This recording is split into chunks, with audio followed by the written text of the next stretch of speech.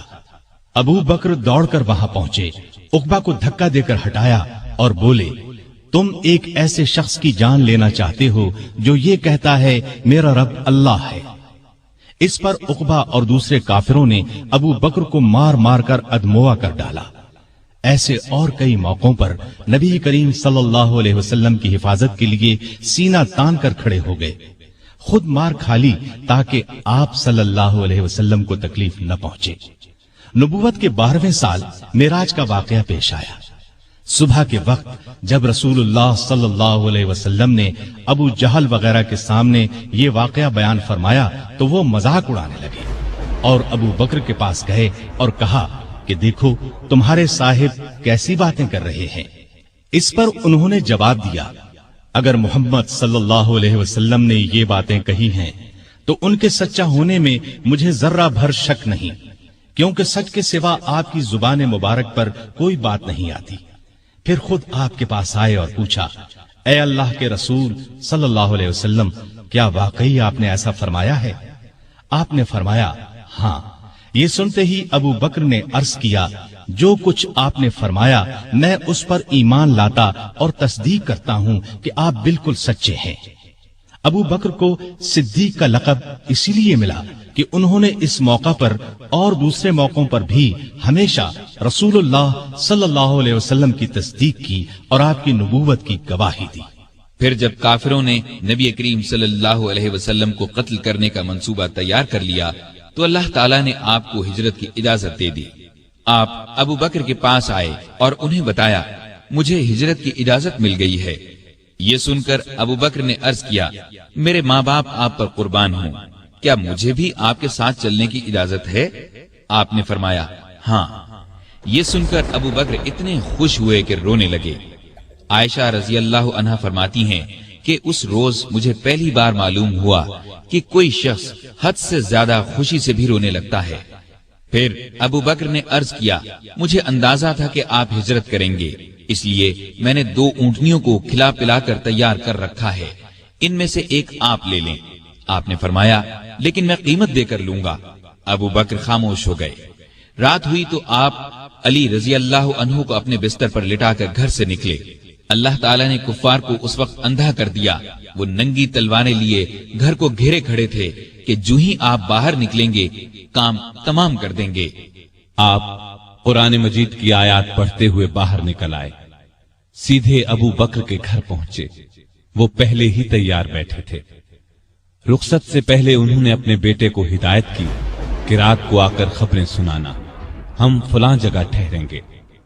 اپنے خادم عامر بن فہیرہ کو ہدایت دی کہ وہ روزانہ کی طرح بکریاں چرائے اور رات کو ان کا دودھ ہمیں دے جایا کرے. پھر ابو بکر گھر میں موجود تمام نقدی ساتھ لے کر نکل پڑے. راستے میں ابو بکر کبھی آپ کے آگے ہو جاتے اور کبھی پیچھے. آپ صلی اللہ علیہ وسلم نے وجہ پوچھی تو عرض کیا، جب مجھے خطرہ ہوتا ہے کہ آگے سے کوئی دشمن نہ آ جائے تو آپ کے آگے چلنے لگتا ہوں، پیچھے سے کوئی خطرہ محسوس کرتا ہوں تو پیچھے ہو جاتا ہوں. اس طرح دونوں غار ثور میں پہنچے. یہ مکے کے جنوب مشرق میں قریباً 5 کلومیٹر پر ہے. راستے میں زمین پتھریلی ہونے کی وجہ سے دونوں کے پاؤں زخمی ہو گئے. ابو بکر رضی اللہ عنہ آپ کی تکلیف برداشت نہ کر سکے. آپ صلی اللہ علیہ وسلم کو بمشکل اپنے ساتھ لے کر غار ثور جو بہت بلندی پر تھا پہنچے. پہلے ابو بکر اندر داخل ہوئے، غار کو صاف کیا. غار میں جو سوراخ نظر آئے ان کو اپنی چادر پھاڑ کر بند کیا. غار میں 2 سوراخ باقی بچ رہے جن کے لیے چادر نہیں بچی تھی. ابو بکر رضی اللہ عنہ نے ان دونوں پر اپنے پاؤں رکھ دیے. پھر رسول اللہ صلی اللہ علیہ وسلم سے عرض کی کہ اندر تشریف لائیں. آپ صلی اللہ علیہ وسلم اندر تشریف لے گئے اور ابو بکر کی آغوش میں سر رکھ کر سو گئے. ادھر ابو بکر رضی اللہ عنہ کے پاؤں میں کسی چیز نے ڈس لیا. ابو بکر نے بڑے صبر سے تکلیف برداشت کی لیکن ہلے نہیں کہ کہیں آپ کی آنکھ نہ کھل جائے. لیکن جب تکلیف حد سے بڑھی تو ان کے آنسو رسول اللہ صلی اللہ علیہ وسلم کے چہرے پر ٹپک گئے. آپ کی آنکھ کھل گئی. آپ نے فرمایا ابو بکر تمہیں کیا ہوا؟ عرض کی میرے ماں باپ آپ پر قربان، مجھے کسی چیز نے ڈس لیا ہے. رسول اللہ صلی اللہ علیہ وسلم نے اس پر اپنا لعاب دہن لگا دیا. زہر کا اثر فوراً دور ہو گیا اور تکلیف جاتی رہی. یہاں دونوں حضرات نے 3 راتیں چھپ کر گزاری. تلاش کرنے والے اس دوران میں غار ثور تک پہنچ گئے. ابو بکر کی نظر ان پر پڑی تو گھبرائے اور کہا اے اللہ کے نبی، اگر ان میں سے کوئی شخص محض اپنی نگاہ نیچی کر دے تو ہمیں دیکھ لے گا. نبی کریم صلی اللہ علیہ وسلم نے فرمایا ابو بکر، ایسے 2 آدمیوں کے بارے میں تمہارا کیا خیال ہے جن کا تیسرا اللہ ہے؟ إذ هما في الغار إذ يقول لصاحبه لا تحزن إن الله معنا فأنزل الله سكينته عليه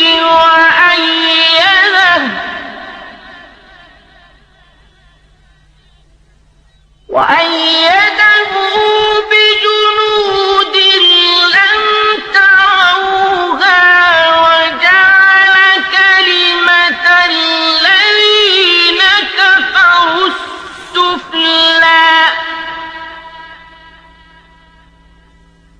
وكلمة الله هي العليا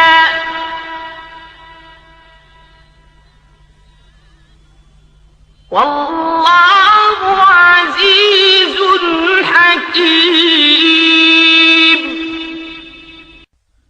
اس وقت اللہ نے کافروں کی آنکھوں پر پردہ ڈال دیا، وہ غار کے اندر نہ دیکھ سکے. آپ نے 3 راتیں اور 3 دن غار میں قیام فرمایا. عامر بن فہیرہ دودھ پہنچاتے رہے. آپ کی بیٹی اسما رات کو کھانا پہنچاتی رہی اور عبداللہ رضی اللہ عنہ دن بھر کی خبریں بھی سناتے رہے. گویا ابو بکر کا گھرانہ خدمت میں لگا رہا. تیسری رات غار سے روانہ ہوئے. عامر ساتھ چلے. عبداللہ عریقت نامی ایک شخص کو اجرت پر راستہ دکھانے کے لیے ساتھ لے لیا. اس طرح یہ آگے چلے. ادھر مکے کے کافر آپ کی تلاش میں نکلے کیونکہ گھر میں انہیں علی رضی اللہ عنہ ملے تھے. پہلے وہ ابو بکر رضی اللہ عنہ کے گھر پہنچے. وہ وہاں نہ ملے تو کافروں نے اعلان کیا جو شخص محمد یا ابو بکر کو پکڑ کر لائے گا اسے ہر ایک کے بدلے 100 اونٹ انعام میں دیے جائیں گے. قبیلہ بنو مدلج کا سردار سراقہ یہ اعلان سن کر ہتھیار لگا کر آپ کی تلاش میں گھوڑے پر روانہ ہوا. یہ بڑے ڈیل ڈول کا اور بہادر شخص تھا. تلاش کرتے کرتے ان حضرات کے نزدیک پہنچ گیا لیکن گھوڑے نے ٹھوکر کھائی. زمین پر گرا، دوبارہ سیدھا ہوا، پھر گرا. ادھر ابو بکر مڑ مڑ کر اس کی طرف دیکھ رہے تھے. بولے اے اللہ کے رسول، ہمارا پیچھا کرنے والا بہت قریب آ گیا ہے. اس پر نبی کریم صلی اللہ علیہ وسلم نے فرمایا لا تحزن ان اللہ معنا، غم نہ کر، اللہ ہمارے ساتھ ہے. اس کے ساتھ ہی سراقہ کا گھوڑا زمین میں دھنس گیا. یہ دیکھ کر وہ پکارا مجھے معاف کر دیجئے، میں آپ کو کوئی تکلیف نہیں پہنچاؤں گا. آپ نے دعا کی، گھوڑا نکل آیا. سراقہ نزدیک آیا، کافروں کے اعلان کے بارے میں بتایا. آپ نے اسے جانے کی اجازت دے دی اور اس سے کہا ہمارے بارے میں کسی کو نہ بتانا.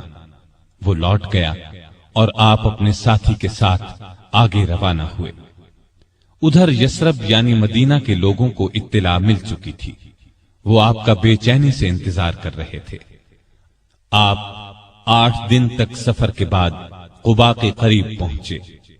قباء مدینے سے 4 کلومیٹر کے فاصلے پر جنوب مغرب میں ایک گاؤں تھا. لوگوں کو آپ کی آمد کی خبر ملی تو اللہ اکبر کے نعرے لگاتے امٹ پڑے.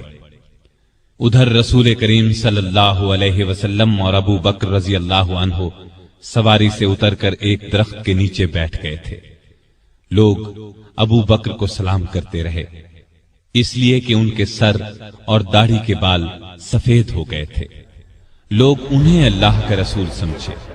نبی صلی اللہ علیہ وسلم پر دھوپ آئی تو ابو بکر نے آپ پر کپڑا تان کر سایہ کیا.